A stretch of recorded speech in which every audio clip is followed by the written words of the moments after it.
गांव के आखिरी छोर पर बसा था नया गांव, जहां मिट्टी की सोंधी खुशबू, लोगों की ऊंची आवाजें और औरतों की दबी हुई सिसकियां हवा में घुली रहती थीं। इसी गांव में नैना देवी का राज चलता था। नैना देवी नाम से देवी थी, पर स्वभाव से पत्थर। उनके लिए इज्जत मतलब डर और संस्कार मतलब औरत का चुप रहना।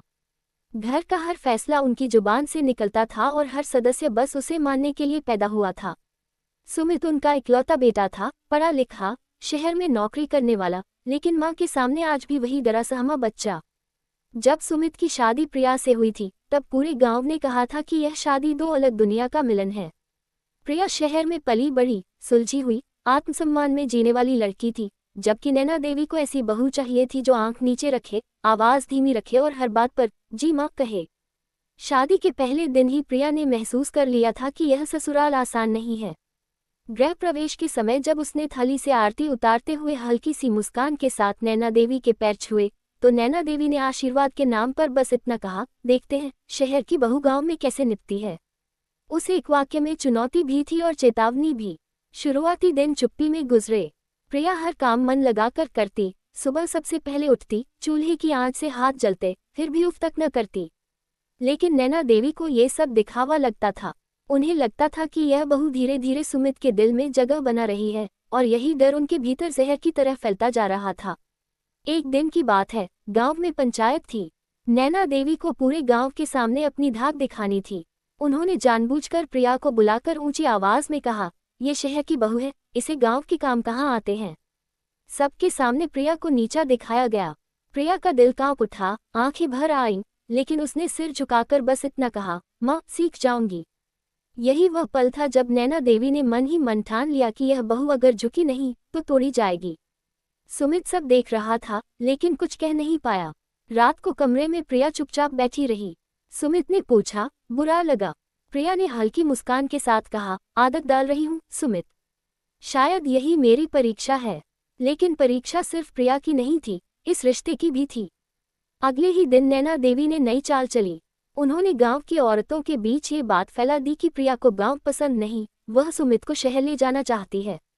बातें हवा की तरह फैलती गईं और प्रिया की छवि धीरे धीरे बिगड़ने लगी। जब प्रिया कुएं पर पानी भरने जाती और थी फुसफुसाती, प्रिया सब समझती थी, लेकिन जवाब देना उसने ठीक नहीं समझा। उसे लगता था कि सच अपने आप सामने आ जाएगा, पर वह ये नहीं जानती थी कि गंवार ससुराल में सच से ज्यादा ताकत अफवाहों की होती है। एक शाम नैना देवी ने सुमित को अकेले में बुलाया और कहा, देख तेरी पत्नी धीरे धीरे तुझे हमसे दूर कर देगी। शहर की लड़कियां घर तोड़ने आती हैं। सुमित के मन में पहली बार शक ने जन्म लिया। वह प्रिया से प्यार करता था, लेकिन माँ की बातों ने उसके भीतर हलचल मचा दी। उसी रात प्रिया ने सुमित को अपने भविष्य का सपना बताया कि वह गांव में रहते हुए भी कुछ करना चाहती है, औरतों को पढ़ाना चाहती है। सुमित चुप रहा। उसे डर था कि अगर यह बात माँ तक पहुंची तो आग लग जाएगी। और आग लगी भी। नैना देवी को जब पता चला कि प्रिया गांव की लड़कियों को पढ़ाने की बात कर रही है, तो उन्होंने इसे अपनी बेइज्जती समझा। उन्होंने सबके सामने कहा, मेरे घर की बहू बाहर निकलकर तमाशा करेगी। ये पहली बार था जब प्रिया ने सिर उठाकर कहा, माँ पढ़ाना गलत नहीं है। पूरा आंगन सन्नाटे में डूब गया। नैना देवी की आंखों में गुस्सा और अपमान एक साथ तैर गया। यही वह पल था जब गंवार ससुराल में नई आग ने जन्म लिया। उस रात नैना देवी ने फैसला कर लिया, अब ये बहू सिर्फ सहन नहीं की जाएगी, अब इसे सबक सिखाया जाएगा। प्रिया अपने कमरे में बैठी खिड़की से बाहर अंधेरे को देख रही थी। उसे महसूस हो रहा था कि आने वाले दिन आसान नहीं होंगे। ये सिर्फ सास बहू की लड़ाई नहीं थी, ये सोच और संस्कार की जंग थी। और इस जंग की शुरुआत हो चुकी थी। उस रात के बाद नैना देवी की आंखों से नींद गायब हो चुकी थी। उन्हें लगने लगा था कि अगर अभी प्रिया को नहीं दबाया गया तो ये बहू पूरे घर की बुनियाद हिला देगी। सुबह होते ही उन्होंने अपनी रणनीति पर काम शुरू कर दिया। उनके चेहरे पर वही पुरानी कठोरता थी, लेकिन मन में डर था, डर अपने वर्चस्व के टूटने का।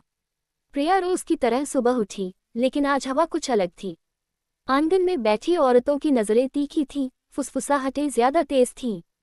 उसे महसूस हो रहा था कि कुछ बड़ा होने वाला है। वह रसोई में पहुंची ही थी कि नैना देवी की कड़क आवाज गूंजी, आज से यह बहू घर के बाहर कोई काम नहीं करेगी। न पढ़ाना, न सिखाना, न सपने देखना। प्रिया ने चुपचाप सिर झुका लिया, लेकिन उसके भीतर कुछ टूट सा गया। सुमित पास खड़ा था। उसने कुछ कहना चाहा, लेकिन माँ की आंखों में जो चेतावनी थी उसने उसके होंठ सिल दिए। यही चुप्पी धीरे धीरे प्रिया के दिल में जहर बनती जा रही थी। दिन बीतने लगे, लेकिन नैना देवी की चालें तेज होती गईं। उन्होंने घर के कामों में प्रिया की हर छोटी गलती को बड़ा बनाना शुरू कर दिया। कभी नमक ज्यादा हो गया, कभी रोटी मोटी बन गई, हर बात पर ताना, हर बात पर अपमान। गांव वालों के सामने प्रिया को अयोग्य बहू साबित करने की कोशिश की जा रही थी। एक दिन नैना देवी ने सबसे बड़ा दांव खेला। उन्होंने सुमित के सामने रोते हुए कहा, मैंने तुझे बड़े लाड से पाला और तू अपनी पत्नी के कारण मुझसे सवाल करवाने लगा। सुमित अंदर से टूट गया। उसे लगने लगा कि शायद सच में प्रिया ही इस घर की शांति बिगाड़ रही है।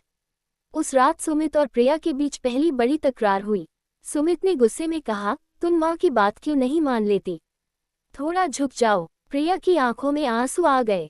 उसने धीमी लेकिन ठोस आवाज में कहा, हर बार झुकना ही क्या रिश्ते बचाता है सुमित? ये सवाल सुमित के पास कोई जवाब नहीं छोड़ गया। नैना देवी ने अगला वार और खतरनाक किया। उन्होंने गांव में यह अफवाह फैला दी कि प्रिया घर की बातें बाहर बताती है। अब प्रिया पर भरोसा करना गुनाह बन चुका था।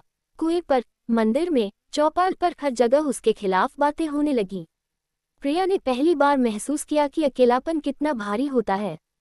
वह उसी घर में थी, लेकिन उसका कोई अपना नहीं था। रातों को वह चुपचाप रोती, तकिए में मुंह दबाकर, ताकि कोई सुन न ले। एक दिन नैना देवी ने उसे सबके सामने अपमानित करते हुए कहा, अगर इतना ही शहर की हवा लगी है तो चली क्यों नहीं जाती? ये सुनकर प्रिया का दिल थम गया। उसने सुमित की ओर देखा। उम्मीद थी कि वह बोलेगा, लेकिन सुमित ने नजरें झुका लीं। उसी पल प्रिया को समझ आ गया कि यह लड़ाई अब सिर्फ सास से नहीं, पति की चुप्पी से भी है। उस रात प्रिया ने पहली बार घर छोड़ने का सोचा। उसने अपने कपड़े समेटे, लेकिन जैसे ही दरवाजे तक पहुंची, उसे अपने पिता की सीख याद आई, भागना आसान होता है, लेकिन टिककर लड़ना ही असली हिम्मत है। वह रुक गई। अगली सुबह प्रिया बदली हुई थी। वह शांत थी, लेकिन कमजोर नहीं। उसने तय कर लिया था कि अब वह रोएगी नहीं, टूटेगी नहीं। नैना देवी की हर चाल को समझेगी और सही वक्त पर जवाब देगी। उसी दिन गांव में एक कार्यक्रम था। नैना देवी चाहती थी कि प्रिया वहां न जाए, लेकिन गांव की औरतों ने खुद आकर उसे बुलाया। पहली बार प्रिया को लगा कि शायद सब कुछ खत्म नहीं हुआ है। कार्यक्रम में प्रिया ने बेहद सादगी से बात की, ना किसी के खिलाफ, ना किसी के पक्ष में। उसकी बातों में सच्चाई थी, और वही सच्चाई कुछ दिलों को छू गई। नैना देवी दूर से सब देख रही थी। उन्हें महसूस हुआ कि उनकी बनाई दीवार में पहली दरार पड़ चुकी है। उनका गुस्सा अब और बढ़ गया। घर लौटकर उन्होंने प्रिया पर चोरी का झूठा इल्जाम लगा दिया। यह आरोप ऐसा था जिसने पूरे घर को हिला दिया। सुमित स्तब्ध रह गया। प्रिया ने पहली बार जोर से कहा, मैंने कुछ नहीं किया। ये पहली बार था जब प्रिया ने नैना देवी की आंखों में आंखें डालकर बात की। पूरे घर में सन्नाटा छा गया। नैना देवी समझ गई कि यह बहू अब पहले जैसी नहीं रही, लेकिन उन्होंने हार मानने के बजाय आखिरी और सबसे खतरनाक खेल खेलने का मन बना लिया। और प्रिया भी जान चुकी थी कि आने वाला तूफान उसकी जिंदगी का सबसे बड़ा इम्तिहान होगा।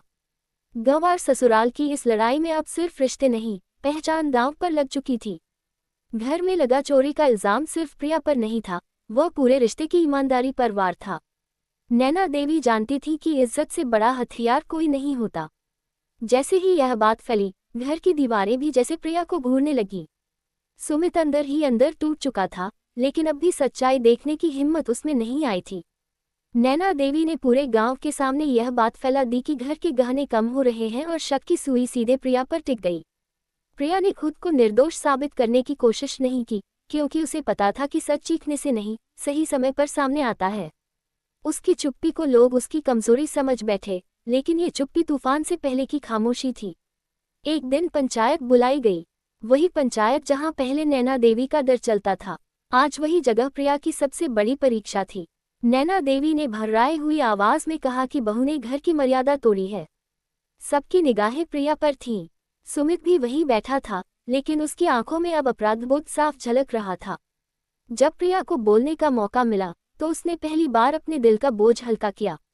उसकी आवाज में न गुस्सा था, न बदला, बस सच्चाई थी।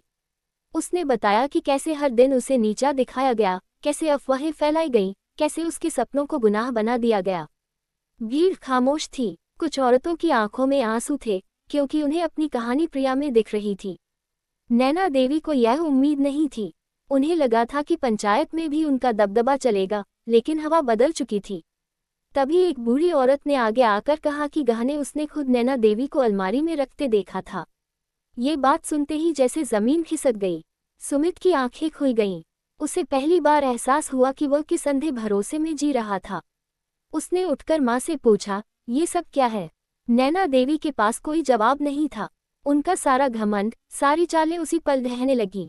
पंचायत ने फैसला सुनाया कि प्रिया निर्दोष है, लेकिन इस फैसले से भी बड़ा फैसला सुमित के दिल में हो चुका था। वह प्रिया के पास गया और पहली बार बिना डर के बोला, मुझे माफ कर दो। घर लौटने के बाद नैना देवी बीमार पड़ गईं। अब वह वही औरत थी जिन्हें कभी किसी की जरूरत नहीं थी, लेकिन आज उन्हें सहारे की जरूरत थी। प्रिया ने बदला नहीं लिया। उसने नैना देवी की सेवा की, दवा दी, पानी दिया। ये सेवा मजबूरी नहीं, इंसानियत थी। नैना देवी धीरे धीरे टूटने लगी। एक दिन उन्होंने कांपते हाथों से प्रिया का हाथ पकड़ा और कहा, मैं हार गई। मैं डर गई थी कि तू मुझसे सब कुछ छीन लेगी। प्रिया की आंखें भर आईं। उसने जवाब दिया, मैंने कुछ छीनना नहीं चाहा, माँ। मैं बस जगह चाहती थी।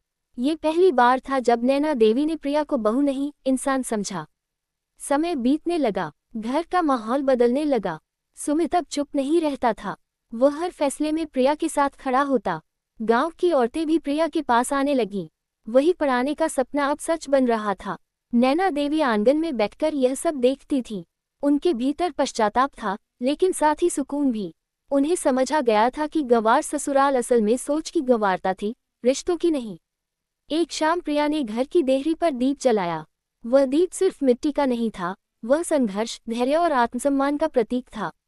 सुमित उसके पास खड़ा था और नैना देवी दूर से ये दृश्य देख रही थी। गंवार ससुराल अब वही नहीं रहा था। आग बुझ चुकी थी, लेकिन उसकी आंच ने सबको बदल दिया था। प्रिया ने जीत हासिल की थी, लेकिन किसी को हराकर नहीं, सबको बदलकर। और यही उसकी सबसे बड़ी जीत थी।